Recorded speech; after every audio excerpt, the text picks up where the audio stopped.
First few years of college, I threw every single day. Of course you want to be a champion. Of course you want to be working towards winning titles. Be happy, but never satisfied.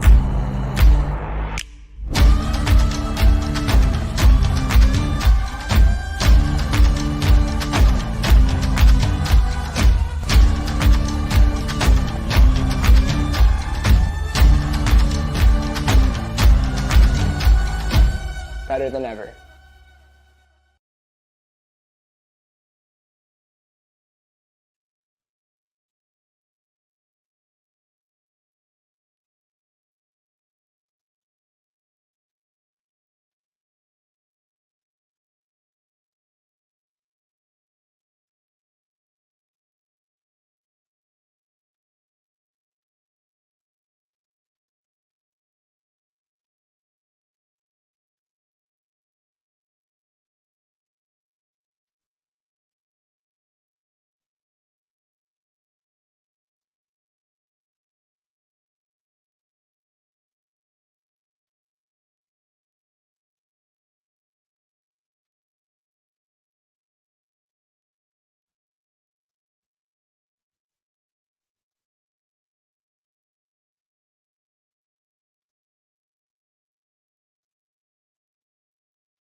All right, good afternoon, ladies and gentlemen, ultimate fans across the country, and welcome to Surrey, British Columbia's the Newton Athletic Park.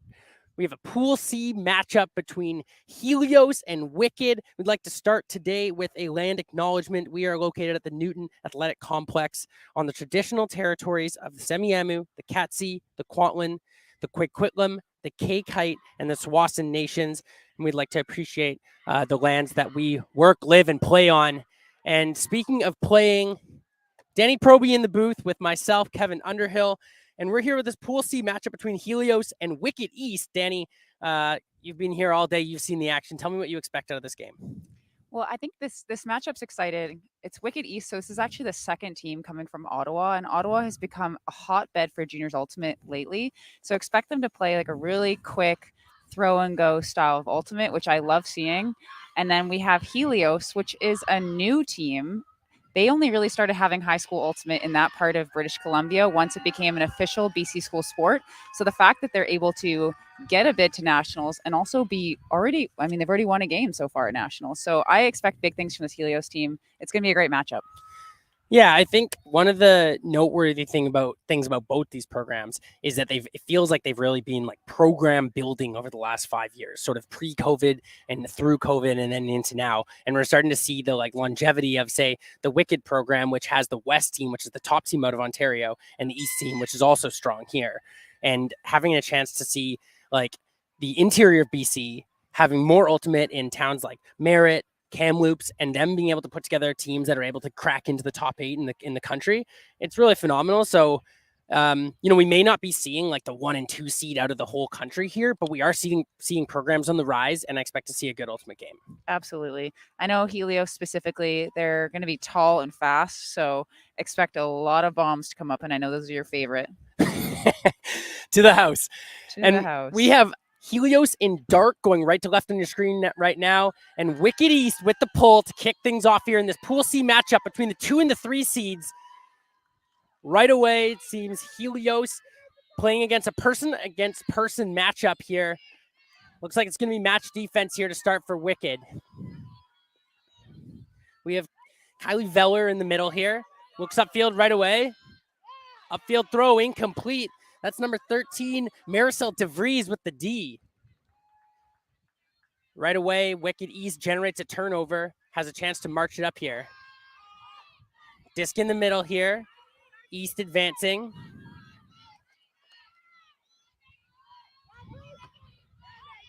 Looks like there's a foul called there. That's Cheer with the foul call. And if you've heard that name before, it is no surprise. That is a family full of pedigree. I've actually been able to work with Cheer's older sister, Brooklyn, and it's amazing to see there's still more Cheer kids in this family. So it looks like it's going to be a foul. Speaking with the observer right now, I'm not sure if it's going to be contested or uncontested. It looks like it was uncontested, so the stall is coming in at 1. Cheer has the disc now, looking over the break side. Stall count getting high. Gets a little upfield reset, and the soft huck looks just short there. Targeting number 92, Dalia Loretti on the strike. Just came up short. Denny, the wind is a factor here. It's not totally howling, but it is a factor for both directions. And I think we're going to have to see the teams sorted out in the first couple points.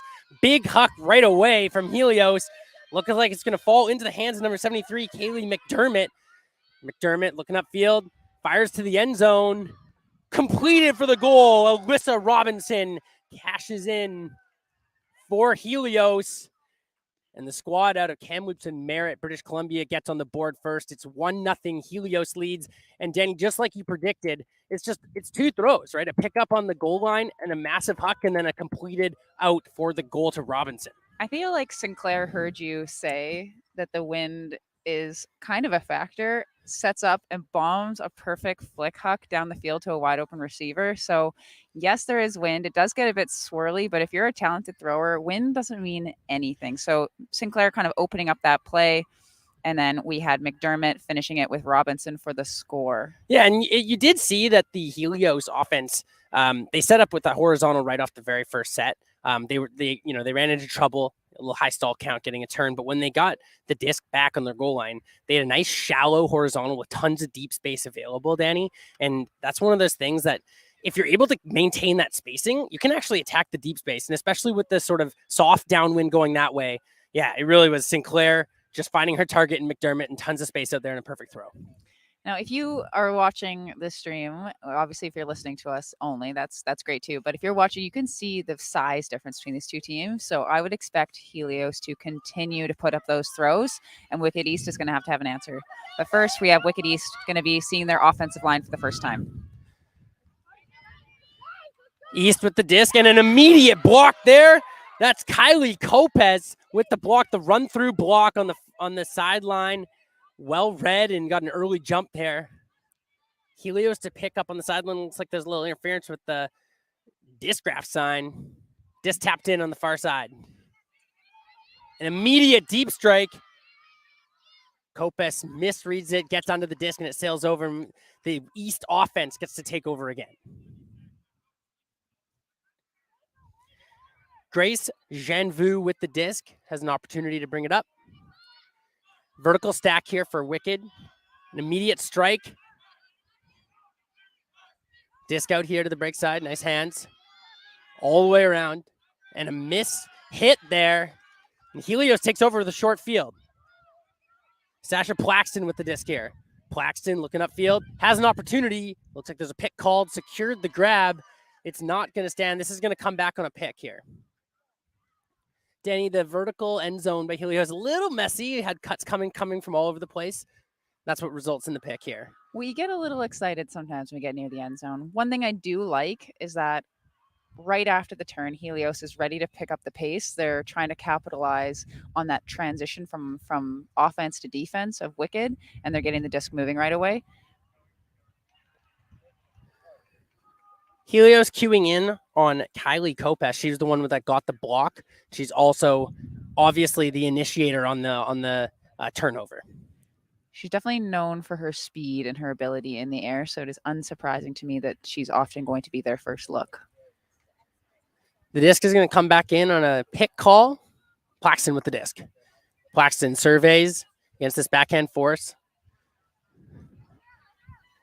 Has a target in the middle. That's Kopes to the end zone. Not quite in. It's number 21, Charlie Tannehill. Tannehill, a little break around, and Helios cashes in on the first break of the game.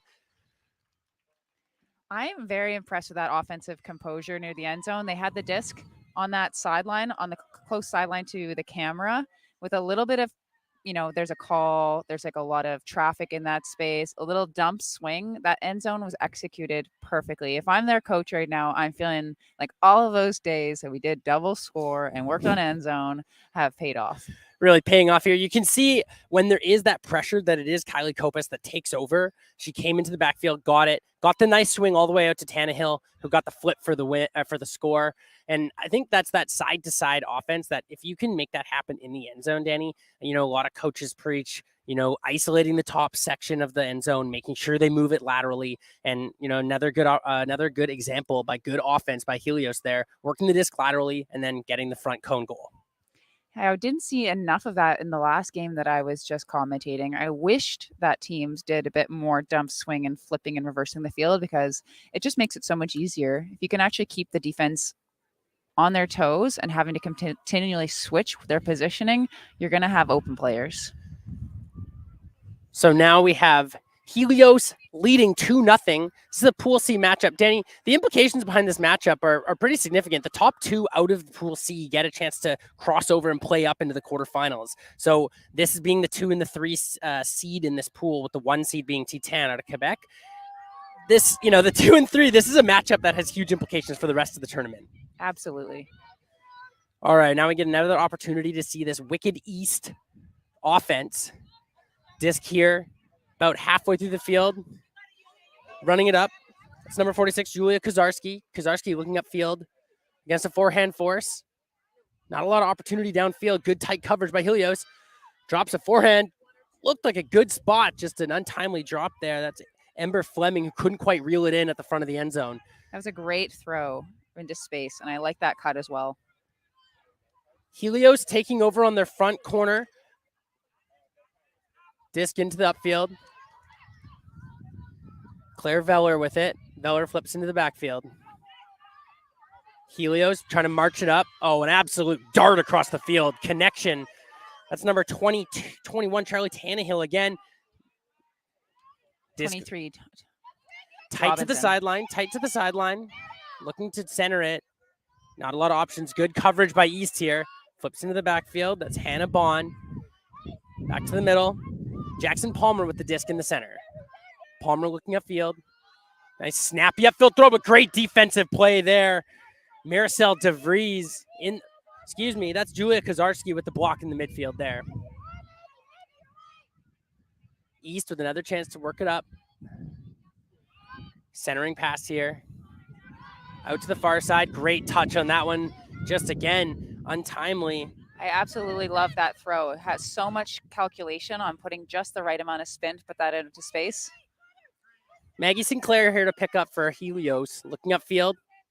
Upline cut available. Can't take it. Instead goes for a big under right up the middle. Perfect shot there. Lexi Veller with the disc. Veller going upfield. Maggie Sinclair now on the goal line to the corner. Oh, what a great spot that is. Maggie Sinclair going every other that point and then dropping a little fading dime to the front cone. Great finish for Helios, and they are off to a dream start here in this matchup. 3-0 Helios leads. Yeah, if I'm the Helios coach, I'm feeling pretty good right now. They already have a win on the day to make this potentially 2, but I think a lot of games in juniors start like this, or maybe one team is maybe feeling a bit intimidated and they start out a little bit flat. But it's usually at this point in the game where you start to see the confidence. Everyone relax. They have a little bit more fun. They start connecting on some shots, and then usually the gap is able to be closed. So let's see if Wicked East can be making any of these adjustments. Are you surprised they didn't take a timeout call here? It's very typical. It is. I'm split on the early timeout. Obviously, they need to get their ducks in a row here on offense. But like to your point, once you see one go in, you kind of start to loosen up. And I think at this point, East needs one of them to drop, right? They need one of their big players to make a big play and get that disc in the goal, right? We've seen Julia Kozarski already with a block and moving the disc well. At the end of the day, we really need to see this Wicked East team put one in and just get their feet kind of firmly into this game, right? And a timeout sometimes can manage those nerves, but sometimes you just need to let your players go out and play and get it done. Yeah, for me personally, I feel I don't like the timeout call there. I mean, I understand, and I think it does work for people, but for me, it doesn't work. You see they immediately huck it deep. No target in sight. Looks like there's a little bit of miscommunication at the back of the stack there. And just an immediate huck by Peyton Dickey, but no receiver in sight. Now we have Dahlia Loretti on the mark here. Good cutting in the upfield space. Great defense. Alexa Brinchier playing good D. Now it's an upfield shot. Grace McDonald. Grace McDonald rips a forehand huck.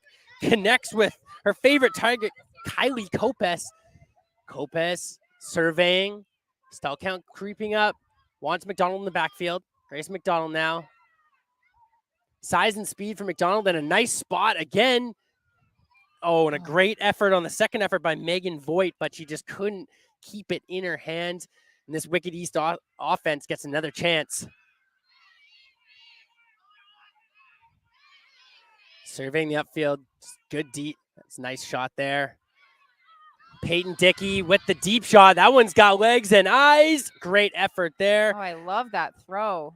Mariev Yassine on the receiving end just couldn't quite pull it in. It's a good spot there by Dickey, though, showing that she's not afraid to huck deep. East earns another turnover at midfield here. See if Dickey can fast break here. Oh, and a hand block there. Kylie Kopes. Excuse me, Kylie McDermott. Now the disc upfield. This is Kopes, and she airs it out. That's on a spot there for number 7, Elisa Robinson, her second deep cut of the game. Oh, my. Danny, this is one of those situations where this Helios team has been able to fast break to the goal line multiple times, but they just can't close it off. And Wicked just looking to punt it back, which sometimes you feel like if you have it on your goal line, it's pretty dangerous, and you want to force the other team to have more field to work with. And a run-through block, it was effective. Apparently, both times they've hucked it deep, they're able to generate a turn at half field. East just has to get their stuff together and actually work it up for a goal here. Good spot out to the flare, Evelyn Hickey. Dahlia Loretti now, aggressively faking, trying to get an upfield throw. Flips it into the backfield. Dickey now, looking upfield, and another block by Grace McDonald. She has been all over the field so far for Helios. Great closing speed in the lanes. McDonald looking upfield, finds Kopes. Kopes reels it in. Has a target going deep, Talia Halpern. Oh, Halpern can't bring it in there. Just a little off. Dickey now upfield.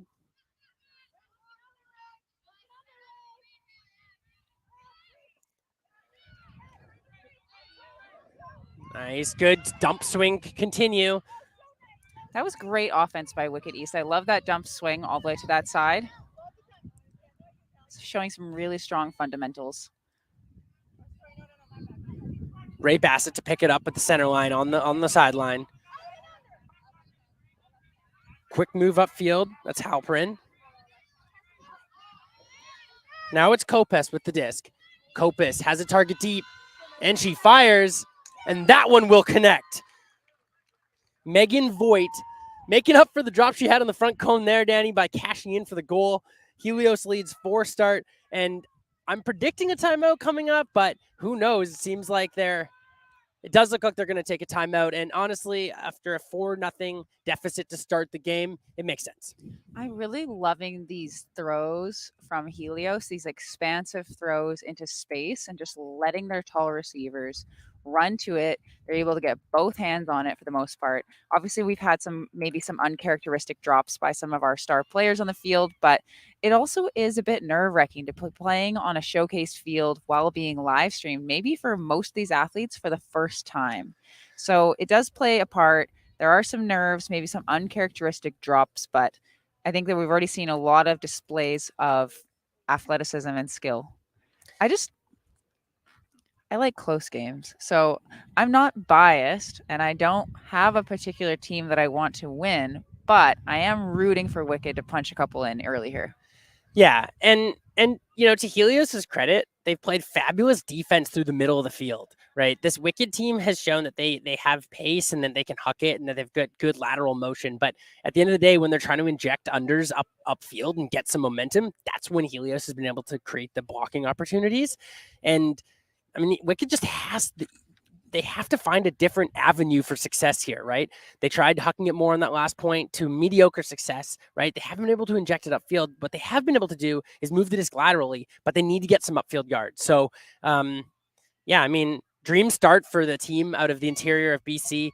I think they're showing why they feel like they're a top 8 team. They were not seeded inside the top 8 for this tournament, but they did come 6th last season at CUC. So this is a team that I think is motivated to get into that top 8 and get a quarterfinal position.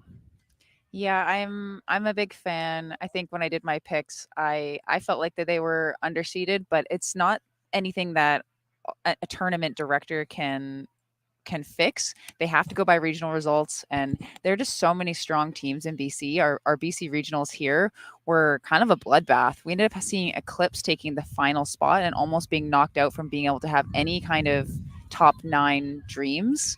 They ended up switching spots with somebody else, but still the fact that like the 7th place team out of BC is Eclipse, that just kind of shows you the depth of programs that we're looking at. All right, and we're back on here. Helios to pull. That's Sasha Plaxton with the disc in her hand, set to pull up 4-0. If you're just joining us, Helios is winning 4-0 over Wicked East. Helios from the interior of BC, East from Ottawa, Ontario. And right now it's a one-sided affair, and East is going to try to do something about that right here on this offensive possession. We're seeing some new faces here for the Wicked team, so we're going to get a look at them on both offense and defense now. Helios generates an early turn right away. They have it at their own brick mark. Looking upfield, and a turn right back. Wicked will take control at just over half here. Little upline cut. Evelyn Hickey with the disc over the top, and a great defensive pressure in the handler set there. That's number 21, Charlie Tannehill. She's been all over the field, and she gets another nice block. There's an under. Helios threatening. Flips it again. Aggressive cutting here by Helios, just carving up the underspace. Emma Forsyth with the disc now. Looks upfield, hits Halperin. Halperin just couldn't quite get that around forehand off. Seems like she almost wanted to hold up, but instead just fired it into the turf. We've all been there before. Oh, there's a nice undercut. Oh, well put out into space here. Ryan Moffat with the disc now. Ryan Moffat trying to look upfield. Instead goes into the backfield. Point blocked by Forsyth. Good hands and good read there.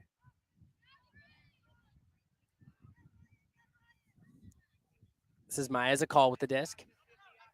Zakal just sends it over to space. Is it going to hang long enough? Oh my gosh, a fabulous grab there. Number 16, Emma Forsyth, getting the late read on the disc, but closing the distance just in time. And Helios surging in this first half, 5-0 they lead. I absolutely love, first of all, the bid. The fact that player Forsyth was just so determined to keep that disc alive. But I also love that throw. We had the thrower not seeing what they were liking and just putting a disc out into space and just trusting that the receiver could go get it. I feel like this Helios team has a lot of chemistry. Most of them come from 2 different schools, and I think that that's really showing right now. So, Danny, a little more about this Helios roster. I'm excited to kind of like see the development of competitive ultimate in the interior of BC. Back when I played juniors and I played at CUC juniors, there was no Kelowna, Kamloops, Merritt ultimate happening. But now you see community champions and coaches of these programs starting to actually build some momentum in those regions, right? And I think that's what it really takes when we talk about like smaller communities. Obviously, Merritt's a town of only 7,000-8,000 people, right? I mean, Kamloops isn't small by any means, but it's around 100,000 people. And these are, communities that are well smaller than Toronto, Montreal, Vancouver, the major hubs of ultimate, right? So seeing this sort of success come out of smaller towns, combining forces, making this club team. We were speaking a little bit with Ben Laidlaw before the game. He's the coach of this Helios team, along with Dave Stelk, Petra Steven, Corinne Giorgetti. These are people who are dedicating time money, resources, energy to creating a club and like school ultimate environment for these kids to play in. And right now, I feel like we're seeing the momentum that's come out of the last 5 years of development, right? And seeing like community sport develop at the smaller town level, Danny, it really does come from these community champions, these people who are willing to put the time in and coach, because kids want to play. Kids want to play whatever it be, right? Whether that be ultimate, wrestling, judo, hockey, whatever it winds up being, but you need the people in place to be able to like create that momentum and support the kids' growth, right? And then in a perfect world, these kids graduate, they come back to help and coach, right? And that's how you develop those programs. Absolutely. I've seen these coaches in particular for this Helios team. They'll come to BC, they'll drive their athletes here for prospect camps, they'll drive their athletes here for Team Canada tryouts, trying to give them as big and a robust an experience as possible. And these coaches specifically just put in so much work. I want to echo it 100%. They absolutely adore their athletes, and they're doing it in a smart way.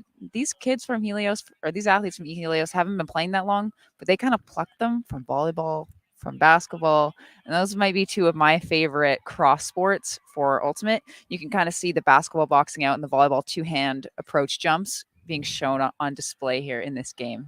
And that's not to take anything away from the big market cities, but there is just a deeper player pool, right? And I think this Wicked program is the second team out of Ottawa. And so they've got a lot of developmental players that will, ideally, like in the next season, step up and play for Wicked West, which is, one of the strongest teams in the country. So we get back to the action here.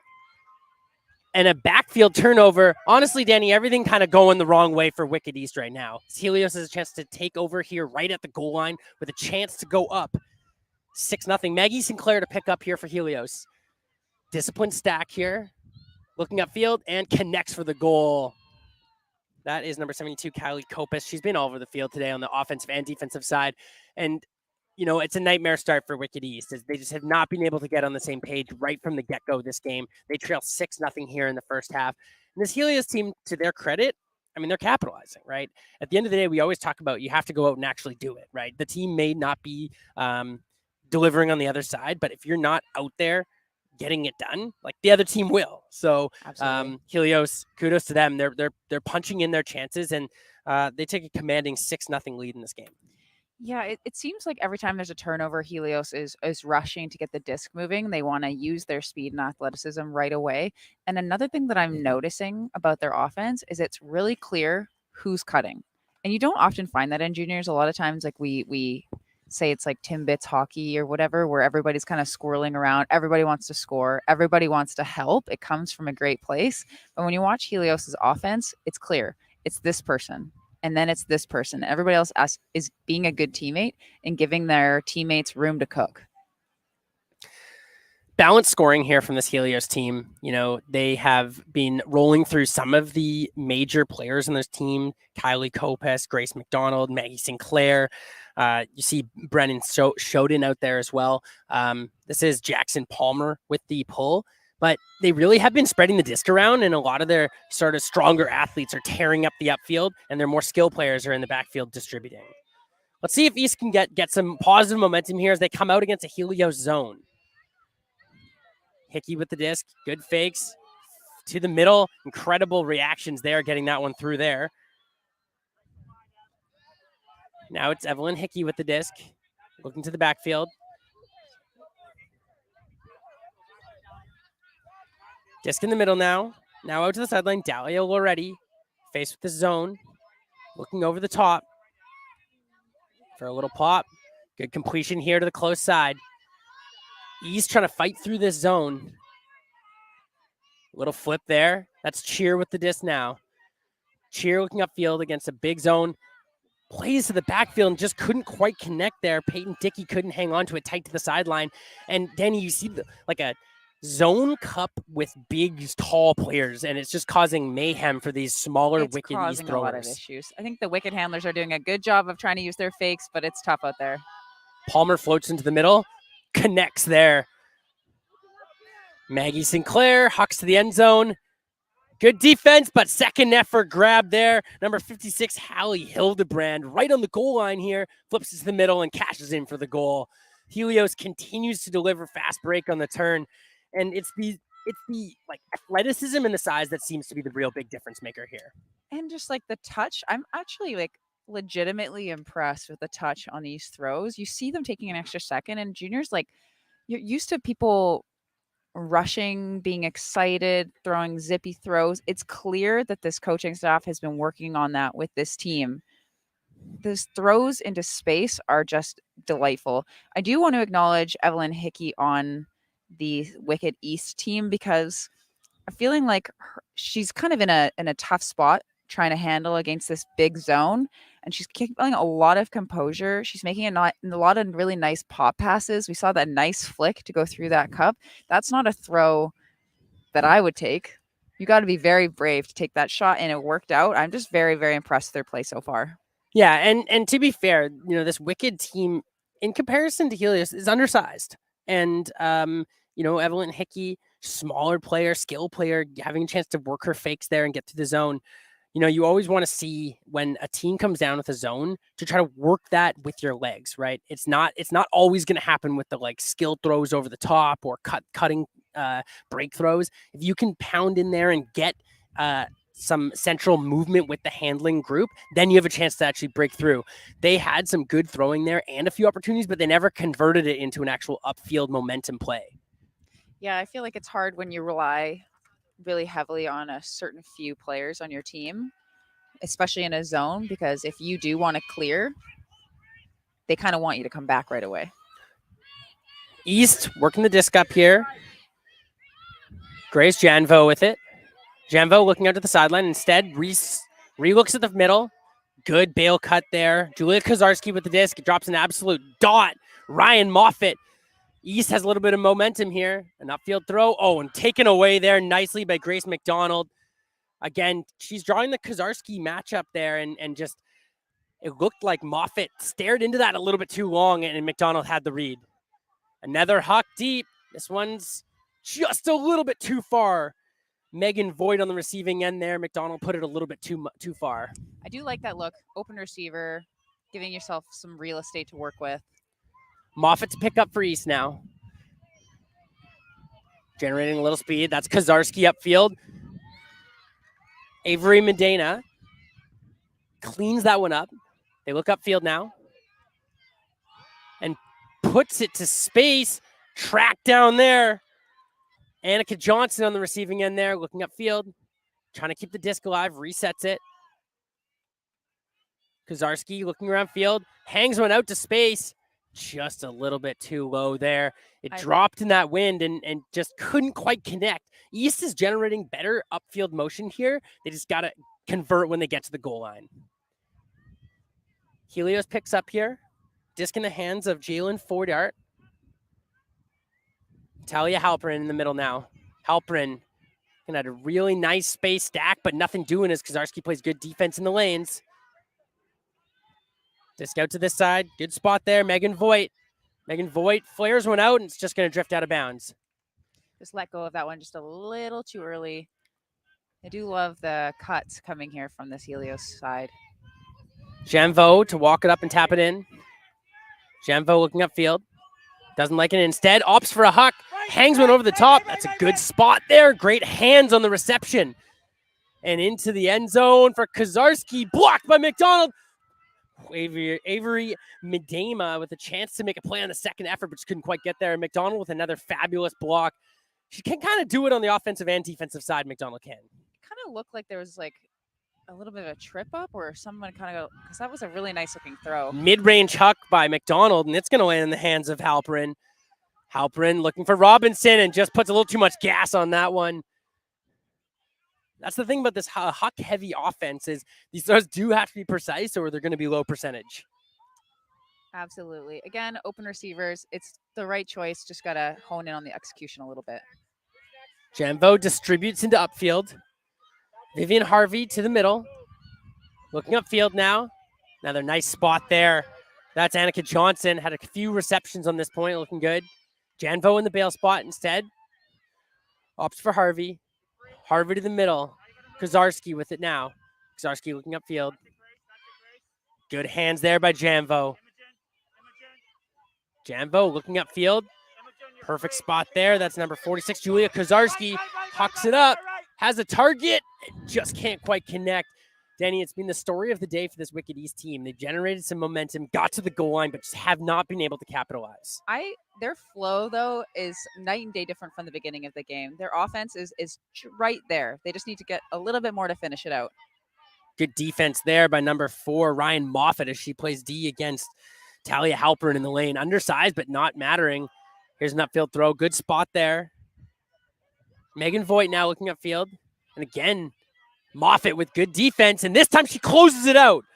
Ryan Moffat with great defensive pressure on the entire point there and finally capitalizing. Disc in the middle now in the hands of Kozarski. Kozarski looking for an around, hangs it up a bit. Avery Madeirman in the chance, and it's just not quite there. And again, we're able to move. East is able to move the disc a few times, but not able to get it right into the goal for the finisher. Upfield momentum here. Talia Halpern in the middle. Halpern out to the far side. That's Voigt. Voigt looking for a dish through the middle here. Helios advancing the disc up the field. Kylie McDermott with the disc here. Into the backfield, Grace McDonald.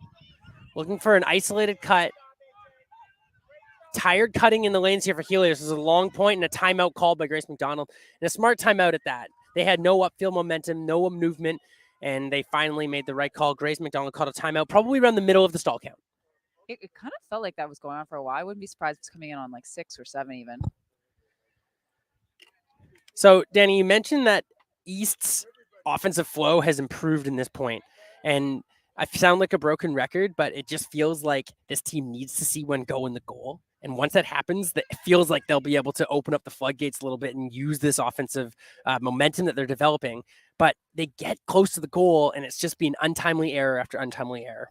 Yeah, we're struggling a little bit. I know when the disc does go up, especially kind of on the same side where the camera is, you are looking directly into the sun. So a lot of these throws, if they are kind of having a little bit of a bladey edge and the receiver does look up at the last second, it can be hard to keep your hands on the disc because we're just seeing quite a few kind of like pancake drops or like drops just falling through the fingers. And again, we're not biased, but here in the booth, we're wanting it for them. Yeah, I mean, we want to see this East team crack the code and get into the goal. That being said, it's a 6-0 lead for Helios right now. If you're just tuning in, we're at the Newton Athletic Park in Surrey, BC, and it's 7-0, excuse me. Helios leads, has a chance to take half here. It's been a one-sided game, and the better team right now is in the lead, no doubt. Led by Grace McDonald, who's about to pick up this disc right now. She's got size, speed, and skill, and yeah, she's an all-around player for this Helios squad.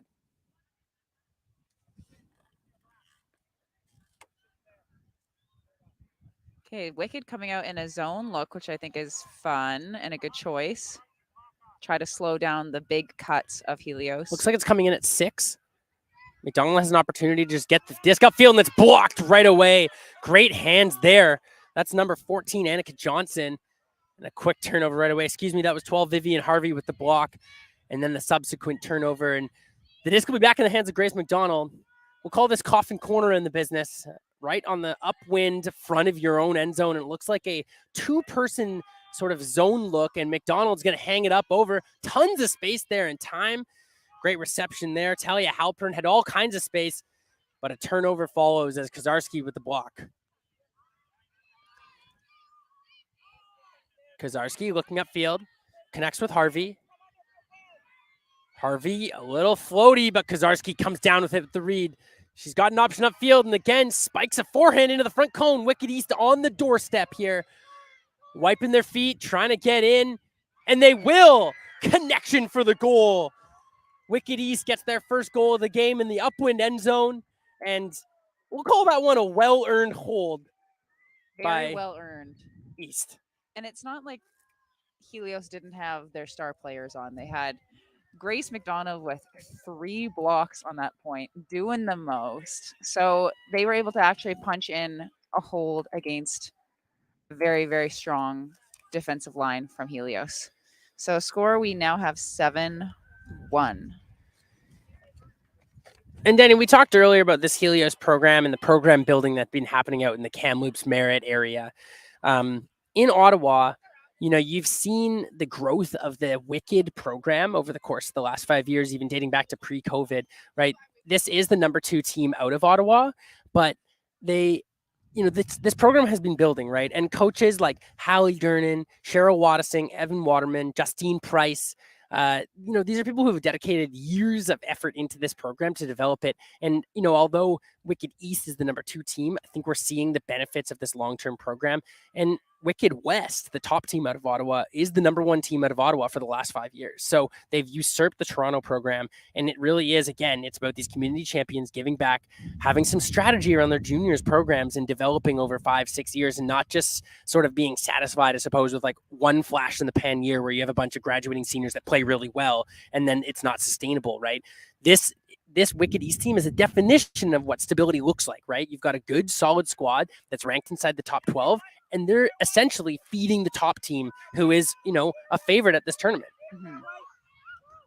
Helios' offensive unit now gets a chance to come out here, breaking through a Wicked East zone. Disc on the far side now. This is number 21, Chloe Tannehill with it. And the disc is ruled out of bounds. Couldn't quite toe the line there. Helios gives the disc back here.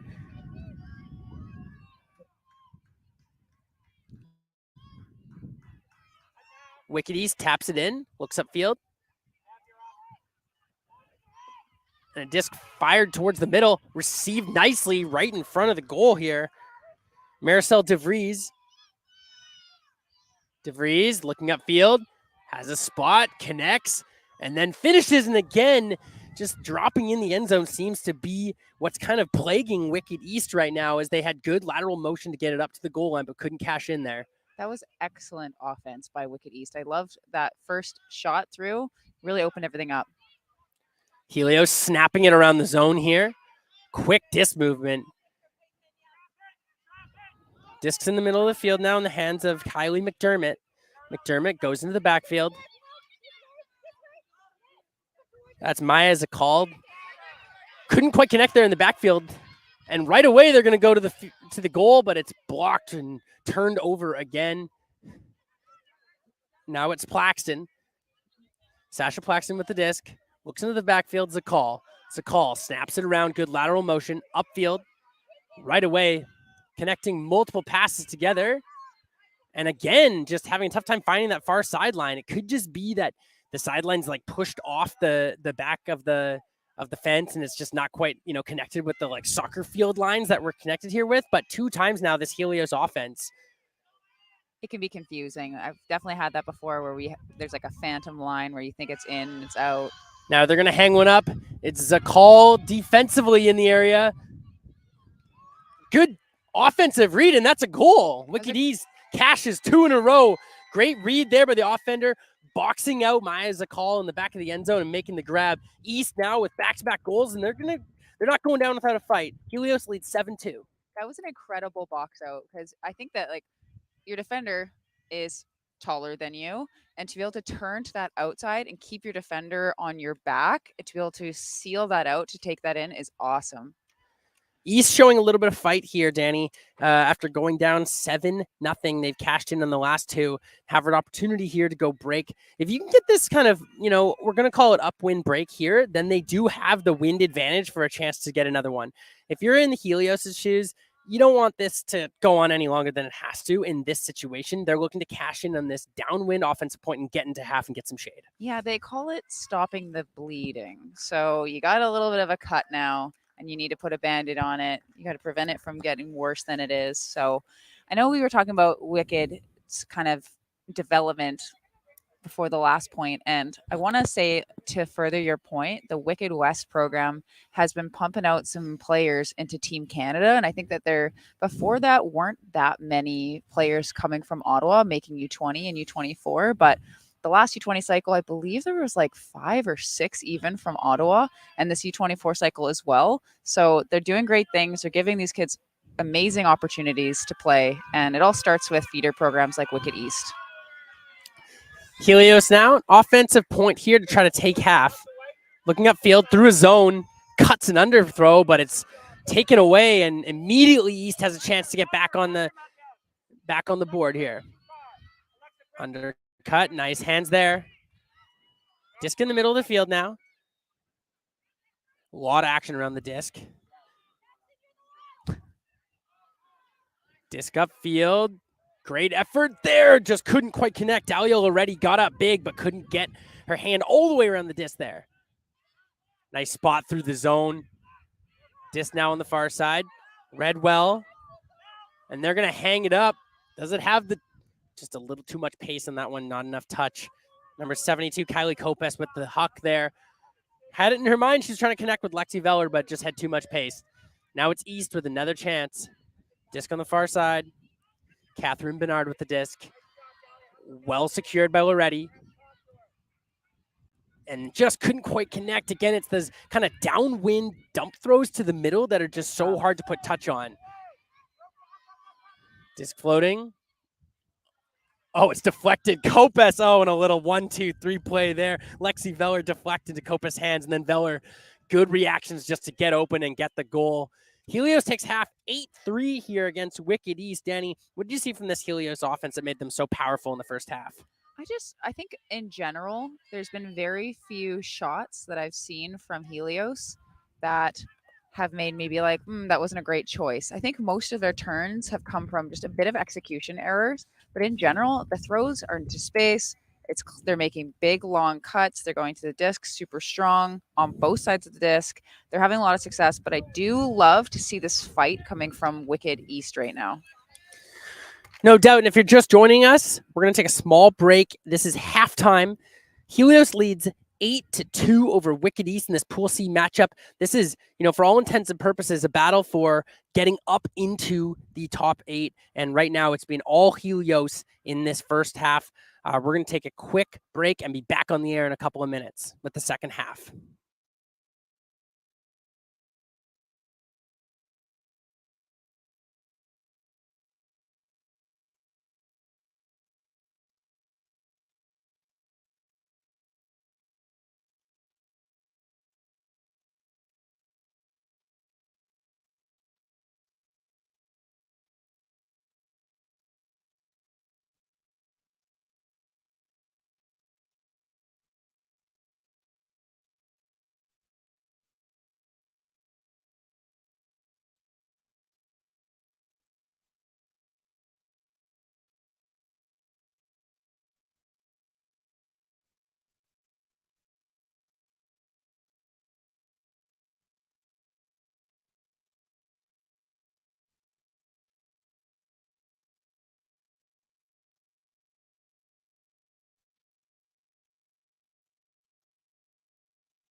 All right, welcome back to the Newton Athletic Park in Surrey, BC for the Canadian Ultimate Championships.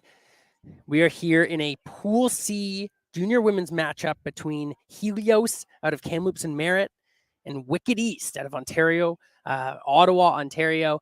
And right now, Danny, it's been all Helios in the first half.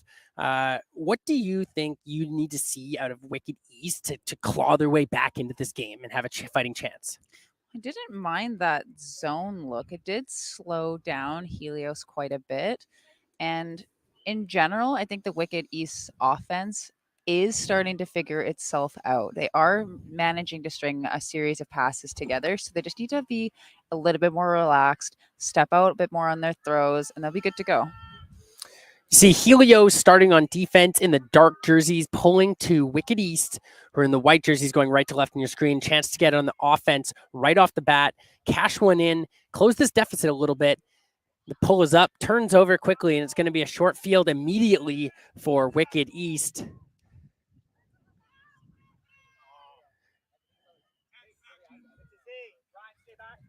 Wicked East picking up here. Grace Janvo with it. Janvo immediately straight to the end zone. Defended smartly there by Maya Zakal. The big volleyball spike. Pretty sure she plays volleyball. And then immediately turns it back. Back-to-back turns down this close sideline. Disc in the middle now. Ryan Moffitt. And just not connecting there with Janvo. Helios gets that field advantage right back. Ray Bassett with the disc now. Zone just like you predicted for this Wicked East team. Bassett looking upfield. No real options. Oh, cuts one right through the middle. Good spot there. That's number 18, Brennan Shoden. Shoden surveying. Right back to Bassett. Bassett looking to the middle of the field. Zakal. Maya Zakal. Good movement to get through the zone, but couldn't quite connect there with Alyssa Robinson. Now Wicked collects. Wicked staring downfield. Instead hits Grace Janvo. Janvo immediately upfield to Harvey. Vivian Harvey with the disc. Hangs one over the top. And again, it's Zakal at the back of that. Always playing center field a little bit. And she's got size. And she's able to get up and get the block again. Helios working the disc laterally. Robinson on the far side. Back into the middle. Dump swing action, working it around. Zakal just can't quite bring it in there. And again, just to throw a little bit behind. And East now has a chance. Tori Dickey with the disc. Tori Dickey looking to the backfield. Resets the disc to Janvo. Janvo around this side. It's Ryan Moffitt. Up to Dickey. A little more controlled offense here. Dickey looking upfield. Has an option. Instead goes to Janvo, who can't quite find it. That's one of those ones where her eyes weren't fully on her target, Danny. If she even just had a touch more patient, probably could have snapped that in. Now, we've seen almost the entire point be played in this one quarter right here of this field. I really would love to see Helios get it all the way across and then never mind.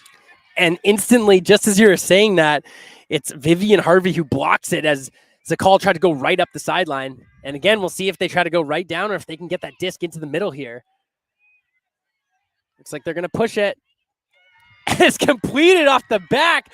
Tori Dickey, what a nice grab and a good heads-up awareness as she peeled that disc off her defender's back for the goal. And East gets on the board early here.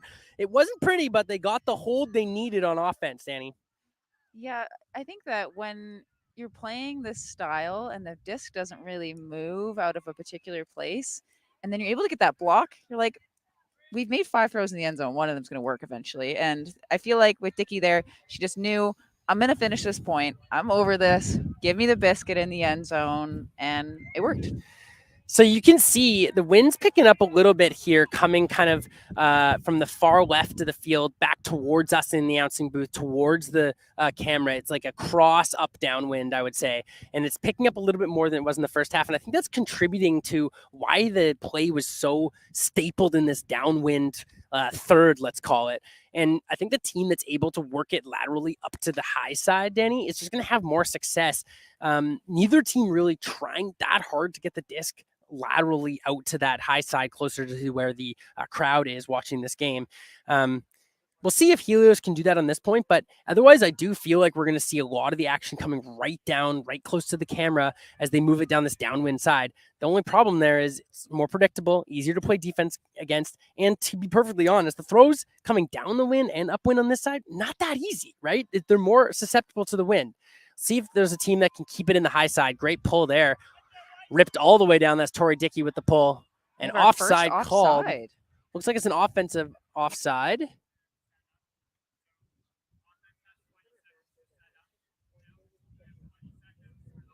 So we listen in here as our observer describes the offside. So it's a benefit to the defense because instead of the offense kind of getting to make some passes to get going, the defense gets to set up on them. Right.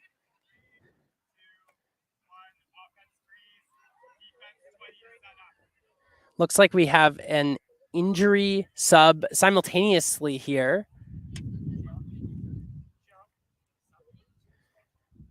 Interesting instance here, Danny, as there's an offside called and then simultaneously an injury sub for Wicked East on the pull. So a little bit of a delay here in the game, but it should be Helios is going to be on offense with the Wicked East defense so they have an opportunity to set up. If there is a second offside, I believe the offense now has to take it at the, I forget. Andrew Batchelor, if you're listening to this, slide into our DMs. So D's going to have a chance to set up here. So I believe that was a false start on the offensive side, which allows the D to set up. Wicked East has a zone set up here. Trying to smother Grace McDonald with the disc. She's going to cut straight through and go to the far sideline. Again, working it up that upwind side. And Wicked East generates a turn out of their zone. Just as you predicted, Danny, this Wicked East team has just settled in a little more comfortability in this game as against what we saw earlier in the game. That's Great. McDonald with another block.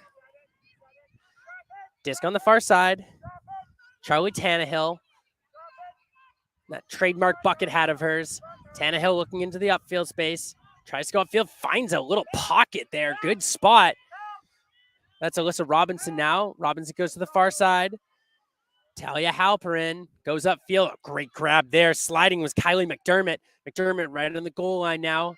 Looking for a chance to work it in. Oh, McDonald shake and bake to the cone. Great move there. Finds that front spot. And again, a little interesting with that break to start the point, but at the end of the day, Helios 2 turns, but otherwise pretty clean working it up in that last time. And you notice it's the opposite. They were able to keep it on that high side for that entire point, Danny, and it just makes it that much more simple. If you have to retreat, you can go a little bit to the middle, but then they worked it up that upwind side. And Grace McDonald with the quick cut to the cone to finish it off. I love that first throw through the zone that McDonald had, or it was earlier in the point, to keep it on that high side, as you're saying. It's so important to be able to play offense up there because all of the throws now become easier. And if the disc does pop up, it's at least popping up inbound so your players have a chance to get to it. I do want to acknowledge Grace McDonald right now. From my count, she has 5 blocks so far this game. She's just an absolute monster. And you saw her catch the goal there to boot. She does feel like an all-around player on this Helios team. You know, she's got size, skill. She is a graduating senior out of this junior club, so she will not be back in juniors. So I would not be surprised to see her pop up on a senior club team next year at CUC. She is going to TRU next year, and hopefully she can have an opportunity to play Ultimate there. But she's really making the most out of her final club season, junior club season here, as she's proving to be what I would say the most dominant player in this game. We also have McDermott, though, putting up quite an impressive game to start. From what I can tell, 3 assists and a block to their name. There's always 2 sides. There's got to be the person throwing it too. So McDermott pulling out all the big stops to get these discs into the end zone to her teammates. Huge pull by Maggie Sinclair. She drops it all the way to the brick mark. Wicked East now on offense. Catherine Bernard looking upfield and again blocked there. That's Maggie Sinclair who had the pull and then the immediate block. Looking upfield and hucks it on a rope. Is that going to have the pace? No, it's picked off there. Peyton Dickey with the interception. Good read there by Dickey as she closed the gap. Now she shoots it into the middle. Oh, contested grab there by Cheer, but just couldn't quite pull it in. Defended well. Helios with a chance to break. Maggie Sinclair springs one to the cone and ruled out of bounds there as Kylie Kopes had a chance to try to keep her feet in, but was just out of bounds, trying to get the read as the disc came over her head. Sinclair definitely trying to finish the point with her throws. Not able to connect yet. Evelyn Hickey goes crossfield. Great spot there. Dalio already looking upfield.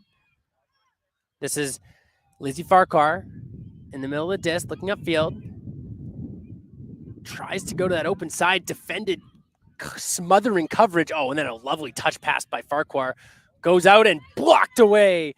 Hannah Bond with the block. Just sort of picked that one off. Was close to the throwers, almost like somewhere between a hand block and an upfield block as she just jumped the lane and got the block there.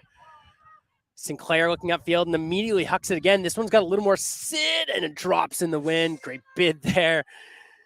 Good effort there by Emma Forsyth, diving to try to make that grab, but just couldn't quite reel it in. Getting a high 10 for the teammate for the effort. We love to see it. Just like you said here, Maggie Sinclair has been just picking up and trying to rip a goal, but the cutters aren't there for it, right? These aren't just punts. Yeah, in general, I think that they are good choices, just a little bit too spicy for maybe how hot it is or how tired a lot of these athletes might be at this point in the game. Sinclair, another D, and immediately looks upfield. There's an under. Keeps her feet in. Kylie Kopes on field, looking upfield. Nice spot. Emma Forsyth looking upfield, and just again, it's this side of the field, Danny, is the wind is just enough to keep those discs from holding up. They're just dropping. They're not quite either starting them high enough or throwing them with quite enough pace for the timing.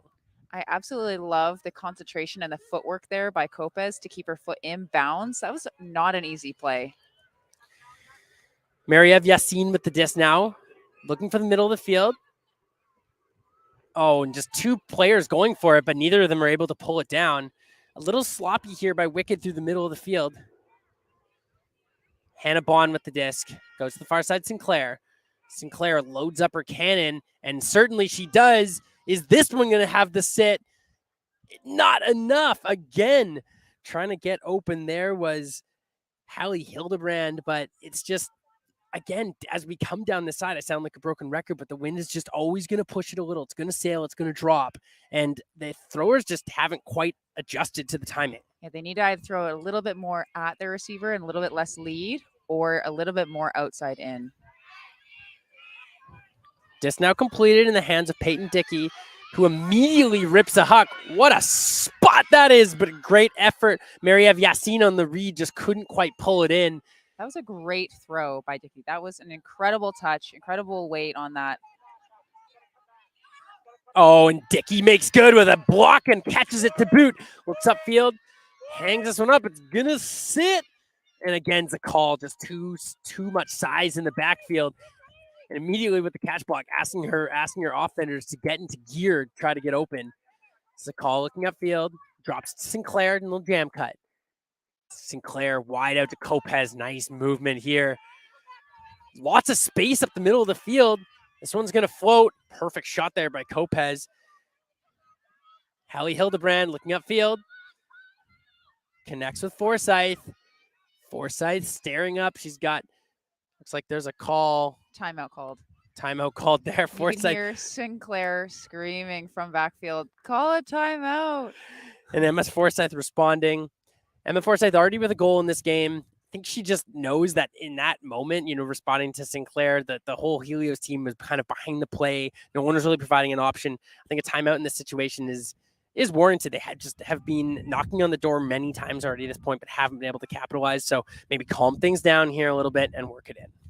We talked about this in the last stream, but I actually tell my players not to call a timeout in this situation. But we have a specific offense designed to get ourselves out of it. And it just kind of depends on your team philosophy. I think it's a good call in juniors because a lot of the times you just need them to relax, especially on offense.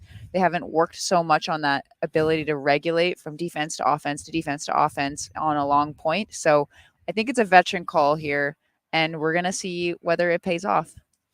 I think that we were also talking about these throws, and in this last possession in particular, we're seeing Helios throwing a bit more at the target and a little bit less flat, so it's not getting carried away. So they're actually hitting their targets all the way along the field, and it makes a big difference. Sometimes you just have to be a little bit more patient when you're working the disc downwind and knowing that like the disc is not going to sit out in front as much. And so you wait, and you may not gain as much yards, but you can at least snap it in and be confident that when your receiver turns the corner that they're open, that you can just smack them right in the chest and gives you the best chance for completion.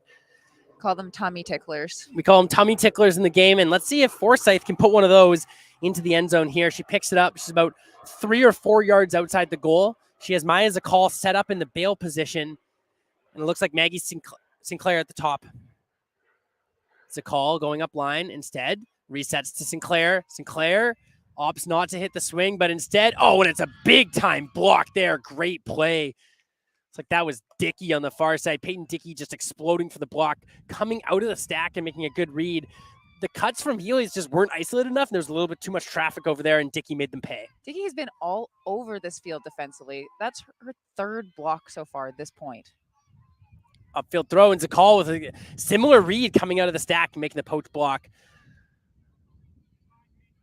Zakal staring upfield. A little break shot around, and that connects for the goal. Great throw there by Zakal. She's had her ups and downs already in this point with her throwing, but that one was a beautiful step out around, break shot to the goal, and Helios reestablishes that lead. They are up 10-3 over Wicked East. It's the game feels a little more balanced than the score shows. I think, you've seen East has been, stringing together some passes, connecting upfield, but they just have not been able to work it. Like even on this point alone, they had the disc on the goal line with a chance to flip it in, and then they didn't. And then, a few throws later, it's in the back of their goal. It's tough to bounce back from those. The game in itself feels a little more balanced, but certainly the better team right now is in the lead. Okay, I'm going to ask you a question. Fire It'll away. take me a while to get the question out, but in a game like this, if you're coaching juniors and it's hot and there's many games to be had, at what point on either team do you start switching things up? And by that, I mean resting certain people, giving other people opportunities that maybe haven't played as much in the game. At what point for both of these teams do you start thinking about that as a strategy, if ever? I think it really depends on what you're trying to get out of this game. I mean, Wicked East doesn't have the biggest staff out here anyway. So I would say I wouldn't mess around too much with the line calling and anything like that. As we see Helios roll a pull out the side, it looks like it might have been offside anyway. Definitely offside, so there was no hand. They were not ready to be receiving the pull yet. And I think it is a good opportunity, Danny, to get some of your. I think if you're in Helios position and you have established a 7-goal lead, to get some of your players that don't quite get as much play time into this game and get them some game experience going into the later games. It just only will benefit them. That being said, we've been looking up and down the rosters here, and these. I mean, Helios hasn't been really burying anyone in the back end or anything like that. They've been playing. It's just that they sort of have that top 7, top 10 that touch the disc more often than not. But they've been rolling out their players, right? We've been at least saying 10, 12, 14 players' names in this game that have played a critical impact. So I think they're spreading their play time and they're doing it well. On the Wicked side, I mean, I think you have to send it for this game. This is the 2-3 matchup. And if you want to get into that top 8, they got to win this one. So I think, or winning this one will go a long way, I should say, because, in juniors, anything can happen. But I think you got to roll with your studs on this one, in this game. We join this one. Janvo looking around to the side. Nice spot there. Another upfield throw, and Loretti just couldn't quite keep her feet in there and maintain possession with the disc. Janvo on the disc. Palmer with the disc, looking upfield. To the middle. Oh, and it drops in very nicely there. That's Lexi Veller. Lexi Veller looking up for a field. And Jackson Palmer just couldn't quite close it, trying to come back down to this low side. Grace Janvo picks up. Looking upfield. Has a target. blocked there. Lexi Veller again on the defensive effort. Jackson Palmer to pick up. Danny, it's another one of those points where everything's being played right here.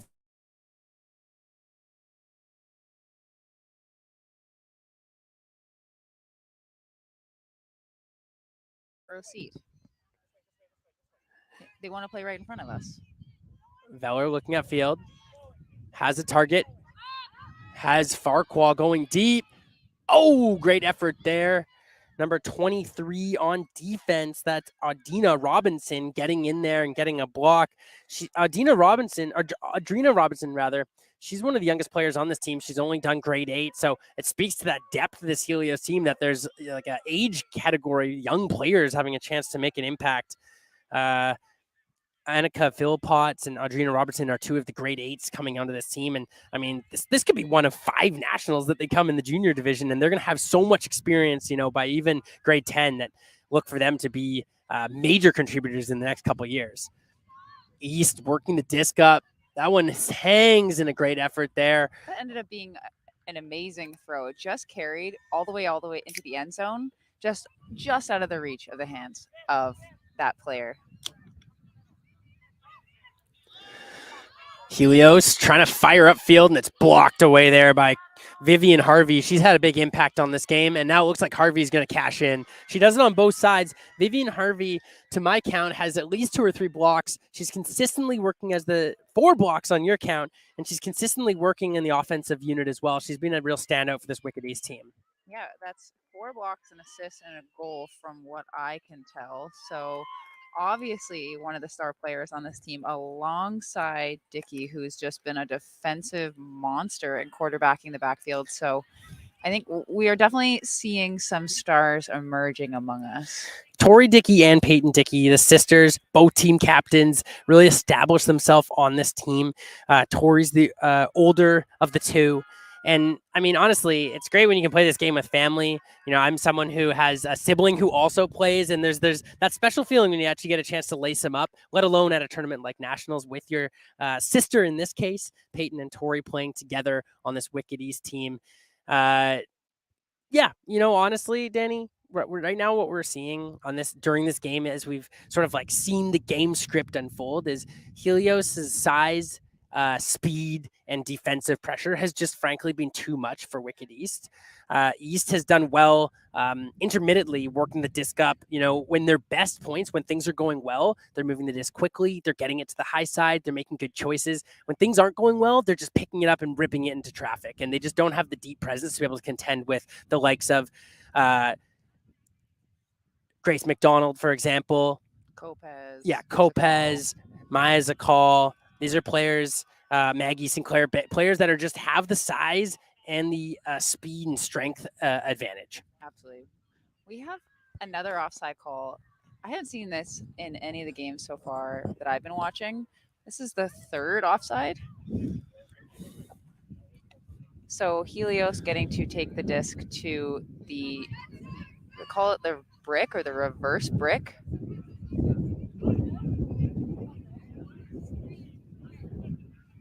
Oh, never mind. It's coming in at about half. Right at the observer. Grace McDonald to have the disc at about half field here off the offside. And Wicked East is applying a 3-3-1 zone here. It looks like 3 on the cup. And then looks like there's 3 sort of a mid, and then 2 wings on the sidelines with a deep presence there as well. Helios working it through. McDonald with the disc on the close sideline here. She's got this downwind sideline, a little bit of wind. She snaps it around and can't make a play on it, just hangs out of bounds. Went OB just past the brick mark. And again, Denny is on this close sideline, contending with that wind that's just trying to push it out, trying to push it down and away. East looking upfield now, playing in a vertical stack. Now Good looking mark to the by backfield. 73. Tori Dickey now. Control, patience, poise in the backfield. Dickey goes around. Good spot there. Kazarski with the reception. Kazarski unloads a dot. Hangs and floats, and it's going to connect. Good read of the wind there to the far side. And just can't quite bring it in. That's Avery Medina. They go up big, but they just can't quite bring it down. And that's really been the story for Wicked East. They've been able to get to the doorstep, but they just haven't been able to open the door and cash in. McDonald goes upfield. Talia Halperin to the middle.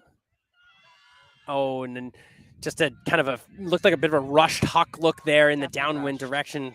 Just wasn't bound to happen there. McDermott really pushed it. And now we have another huck look. This one looks like it's going to stay in bounds. Receiver in the area, goes up big and can't quite pull it down.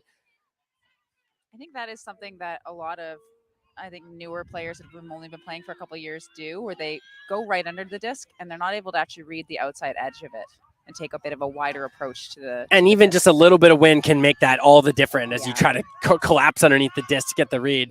As you see, Helios fast breaking, but it looks like there's a call in the backfield.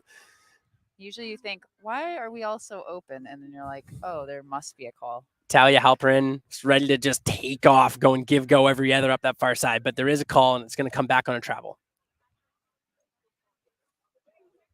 One thing that I've been really impressed about this game is the level of spirit between the two teams. So if a player on Wicked East makes a good play, for example, somebody on Helios is congratulating them, high-fiving them.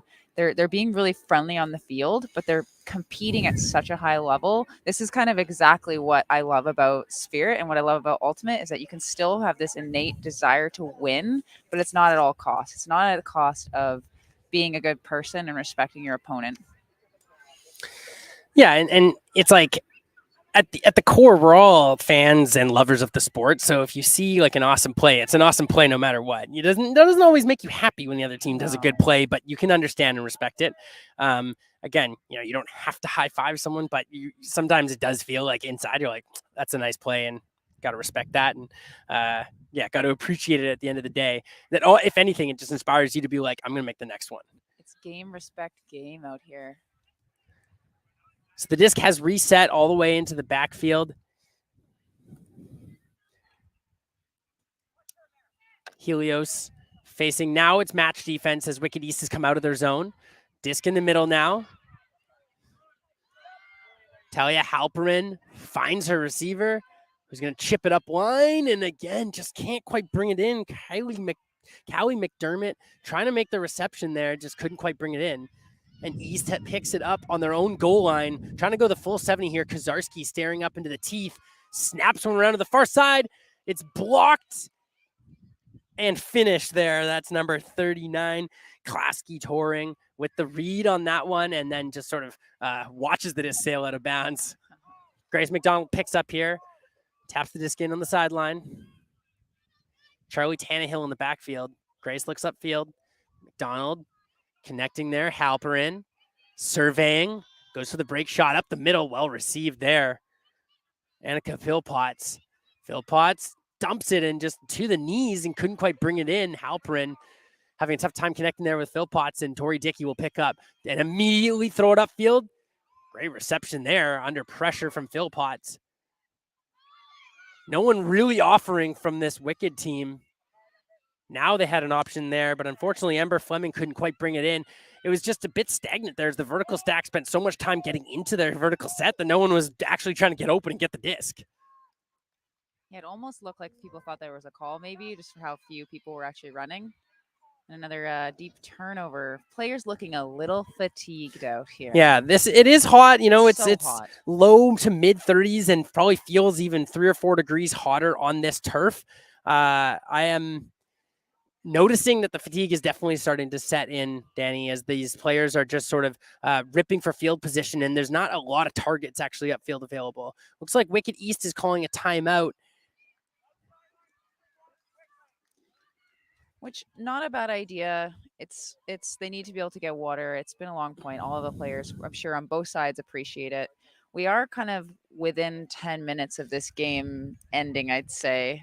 So it has been a long game. There's been many points, which have been many multiple turnovers. I have here on my stat sheet, lots of blocks. Like when you have one player getting 3 blocks in a point, that point's probably been like 15 minutes. And I know we talked about the wind at the early parts of the game here, Danny, that we said, it's it's windy, but not too windy. Yes. And I think out there on the field, the wind is playing a little bit more mayhem than we feel over here in the booth. It seems like, there's just been that extra edge of like a few miscues that don't feel like they would have happened in more calm conditions. Just a misread here or a low throw here that just seems to be not hanging because of the wind. So it's definitely not nothing, as we mentioned before. But when you see a clean point, you really remind yourself, it's definitely throwable. This isn't just like howling and causing disruption after disruption, but it's that extra edge where if you're not quite perfect with their throw choice, if you're not snapping it in right on the money, right, the wind can have can cause an effect on the disc. And it's just Helios has been better at managing it from start to finish, right? They've been sending it deep more regularly. They have bigger, faster receivers, and for the most part, they're connecting and they're playing. They've played a more complete game during this game. You do notice that even a little bit of wind, if you're like a first-year type player, and maybe you are on the team because you're fast and you can play defense, all of a sudden, if you have the disc in your hands, that's when it's definitely exposing. As we see Wicked East here pick up the disc. They currently trail 10-4. As they stare into a Helios zone. Disc now in the middle of the field in the hands of Dickey. Dickey comes to the close sideline. Julia Kozarski and Dickey play past. That was Maricel DeVries. And now it's Kozarski on the far side and hangs one into the middle. What a nice find that was. Chip shot forehand over the zone. Now it's Kozarski again. Oh, and a great break shot up there. That's Avery Medima. They're looking upfield. Quick little dump here to Dickey. Dickey has DeVries on the side. Snaps one around. DeVries looking upfield. On the low sideline, back to Dickey in the middle. Dickey fake swings. Now swings. Deceptive fakes there and making it happen. Kozarski, Dickey, and DeVries all playing this sort of lateral game. Let's see what Kozarski can do. She steps around, throws it to Dickey. Dickey, snappy forehand up the side. And now DeVries tries to attack, and that one will not quite stay in as Grace McDonald closed the gap there. That was Rachel Beck trying to track that one down. I like that look. I know it's sometimes hard when you feel like you're swinging and you're not seeing a lot being developing downfield. You kind of get impatient, and then you end up punting it. Grace McDonald with no real options. She's going to have to hang one up. It's going to sail over. Great effort there on the reception, but just not meant to be there. Philippot's trying to read that one in. Shot to the middle. Well completed there. Ember Fleming with the disc now. Fleming looked to the far side. Kozarski. Kozarski out wide. Medima with the disc. Now facing that zone. Instead, chips it over. Well received there in the middle. That's number 9, Mariella March, with 2 great grabs and finding these little pockets over the zone. Now the disc is in the middle in the hands of DeVries. DeVries looking, swings it out wide. Kozarski staring upfield now. This zone doing a good job containing the deep and containing the damaging throws, instead forcing them to swing it around a lot. DeVries now out to Dickey. Dickey sees Medima with the chance. Great spot there and just out of the hands of Avery Medima. That was a nice shot. I saw that developing, and that's exactly what I would have done as well. Upfield throw now. Helios looking to fast break and just slips out of the hands right there on the spot. That was Callie McDermott. Had an opportunity to huck it deep and just lost control of the disc on this downwind sideline. I have been trying to wean myself off of wearing gloves because it's tough to wear them sometimes, but that's the exact reason why I wear them in the summer. Just a little sweat develops and just makes it that much harder. Sweaty, so I empathize. Julia Kozarski, she hangs one up into traffic. Grace McDonald's gonna be the first one there and makes the block.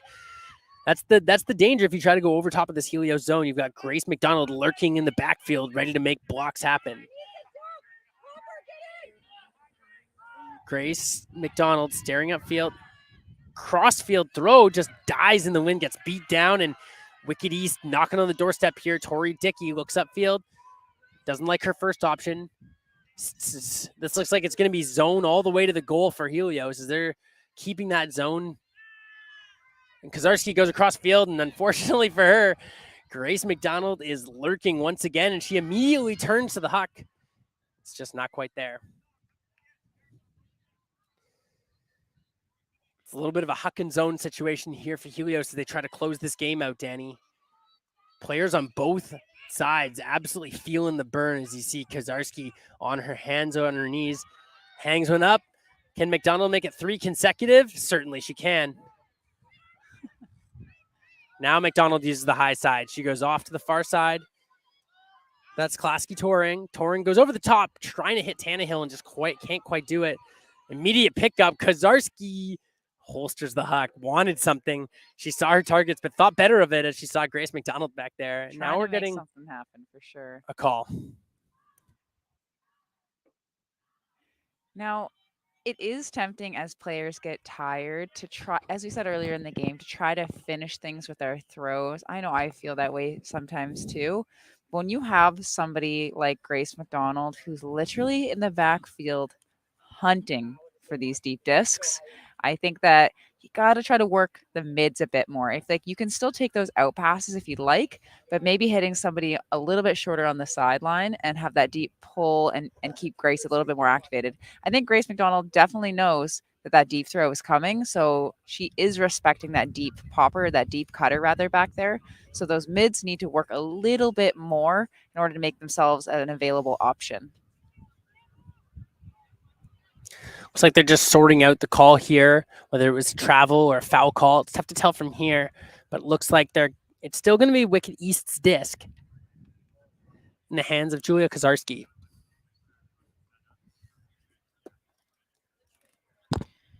Kind of nearing the end of the game as well. You can kind of see that by looking at the players, as we saw on this earlier mark.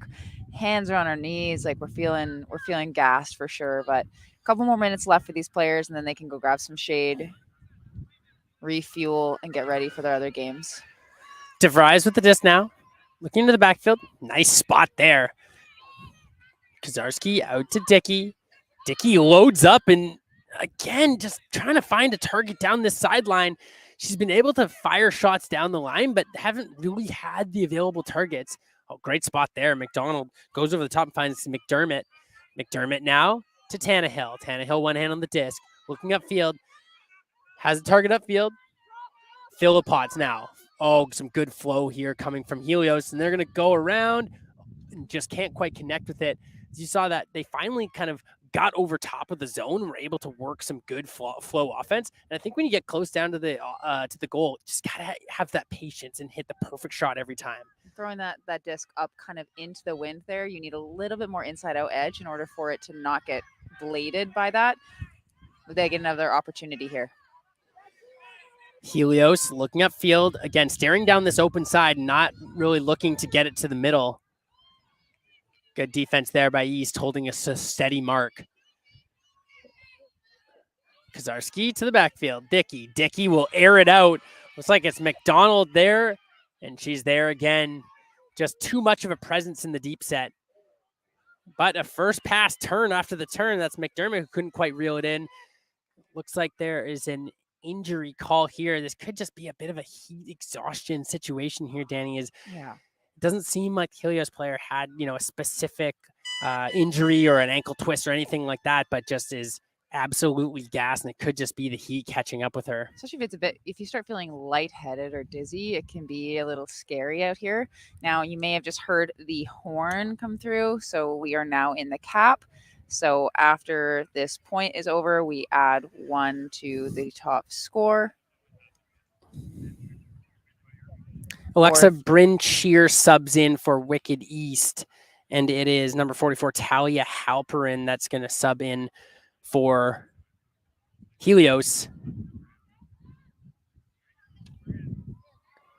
East with the disc, having a chance to close things out here. Get on another nice spot there. Number 9, Mariella March, having herself a point. She's just finding those little pockets in the zone. Oh, nice little dish there to Cheer. Cheer to Kozarski. Kozarski looking upfield. Goes over the top and blocked there nicely.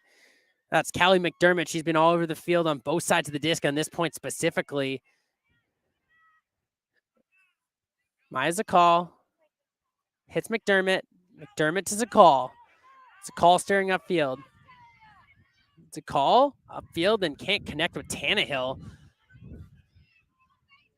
Kozarski who quickly picks it up, and she's going to hang it up deep. Two oversized defenders, and McDonald pulls it out of the air again. By my count, that's her 5th defensive block on this point alone. I was mistaken about the +1, so the horn did go during this point. So regardless of the outcome of this point, whether one team scores or another, it doesn't matter. This will be the final point of the game. And then the wind is really picking up in this last 2-3 points, and you can see it by the quality of the play, right? It's kind of a combination. Conditions a little bit trickier, fatigue, the hot turf, both teams kind of understanding that the game is, for all intents and purposes, over, right? As this being the last point of the game, like you just said, it will be, Helios will be winning and advancing from this game. And right now it's about closing out this last point without, pushing yourself too hard on this hot turf here out in Newton Athletic Park. Now we have a contested up-down call, I assume is what's happening here on that nice bid. It was pretty hard to tell from where we are. So it looks like they're going to the observers, and it's going to go back to the thrower. Yeah, Maya Zakal, the disc floated over, and she made the readjustment and laid out and grabbed it. Whether it hit the turf before she got it, that's the argument right now. It's the discussion, and it looks like it is going to go back to the thrower. Great effort, nonetheless, to keep that disc alive. All players on the field getting a little bit of a rest right now, which I'm sure they're appreciating. And we don't want this point to go on for a super long time. Every single minute more that these athletes are out here grinding is another more fatigue that's adding to their bank. It's a call. Working the disc upfield now for Helios, going every other. Maya's a call with the disc, looking upfield.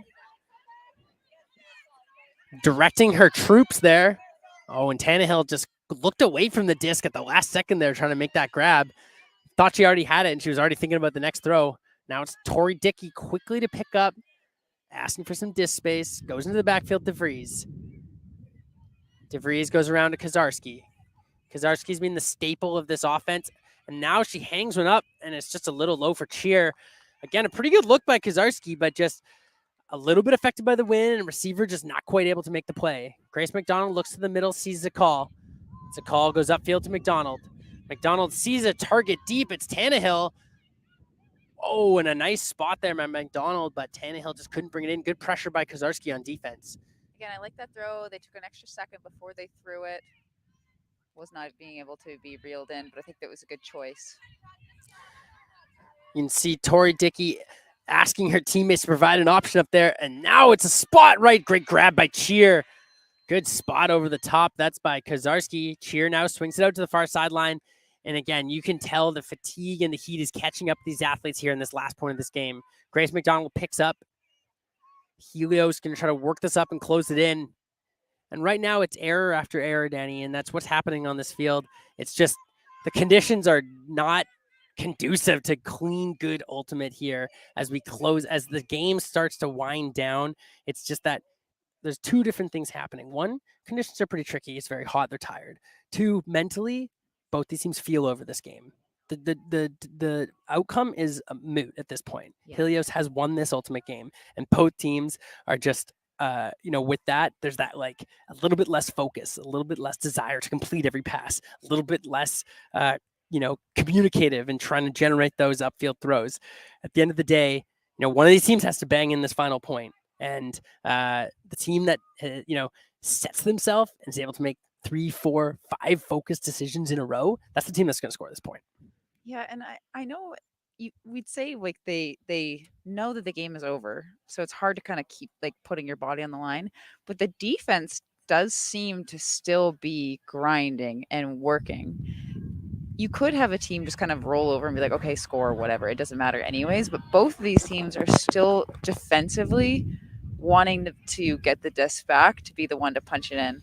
And I think as we've said all game long, we're just trying to win the game with our throws right now. And if we can just win it a little bit more with our legs, just give it another couple minutes of focused decisions with good long cuts into space, then the game will be over. Yeah, what I feel like we're seeing here is maybe more of a mental breakdown here at the very end of the game and a little less physical. And on defense, there's like sometimes you can just put your head down, try to play good D physically. And we're seeing a lot of that on both sides. It's the mental aspect, when you get the disc in your hands and it's hot and you don't see a lot of great options. How do you respond as a thrower? How do you push extra hard on O as a cutter? Tori Dickey airs it out. Grace McDonald in the neighborhood again and just being absolute patrol of the deep space.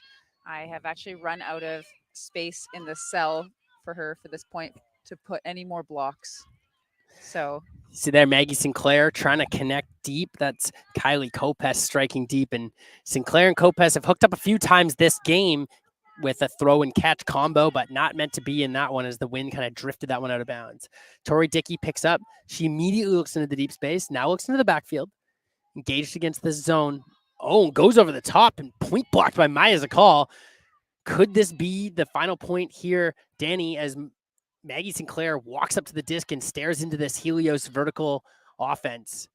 A relatively fresh Sinclair who came on from an injury. And there it is. Grace McDonald to Kopes on the far side, and she flips in the winner. A well-earned point there by McDonald and Co. as Helios closes this one out 11-4. Danny, give us the viewers the sort of 30-second summary of that game in a nutshell as we see Helios close this one out against the 3 seed in the pool, Wicked East. Okay, so we have one team go up 7-0, and we finish, 11-4. So if you actually eliminate those first 7 points, we have ourselves like a tie. Yeah, I mean, Wicked East absolutely got more comfortable as the game went on, fell into a bit more of a rhythm. But at the end of the day, going down huge is just a recipe for disaster. And there's just not enough time, and especially against a good side, to make that all up. Yeah, so good on Wicked East for fighting all the way to the end. It was impressive. It's hard to do. It's hard to do going down by 7-0 and try to pull yourself back into it. I think they should be really proud of their efforts. And for this Helios team, they obviously have some things that they need to work on, but there's a lot of really promising stuff. And I'm excited to see them make it far through this tournament. Yeah, and before we sign off, I want to identify a few top performances from both teams. Frankly, with a 7-goal win, it's easy to identify a lot of players on Helios as playing very solid games today. Jackson Palmer stood out. Grace McDonald, of course, had blocks, goals, assists. Kylie Kopes turning in the lanes. And I thought Maggie Sinclair also played a heck of a game. She was like a commanding force, always getting the disc, looking upfield. And on the Wicked East side, Julia Kozarski really stood out to me. This is someone who was looked like basically the main pivot center handler. She was constantly getting the disc, distributing out wide. She was maybe the only player on this Wicked East team that could effectively get over that zone and make little over the top throws or cutting breaks. So I thought Julia Kozarski played fabulous for Wicked East. And Evelyn Hickey and both Dickey sisters also providing that depth and ability. I'm excited to see what this team can do. But right now, all kudos goes to this Helios roster from Merritt and Kamloops as they close out a big-time victory in Pool C. Danny, any closing thoughts? I do not envy these players, although we're going to be here in a couple days doing the exact same thing. So we will. My closing thoughts are, if you're listening to this, because you're at home, I think you have no idea what these athletes are up to. It is extremely hot. They're doing so well. If you're a parent of one of them watching it, you should be very proud and make sure to remind them to drink water and eat food. It is important to take care of yourselves out here. You too, Kev. Yeah, you too, Danny. And that's all for us in the booth. Danny Proby and myself, Kevin Underhill. And we are going to be right back on the mic with a big matchup in the Junior Open division between Prime Ultimate Club's Dino and T10 out of Quebec. Stay tuned for that, and thank you for watching the 2020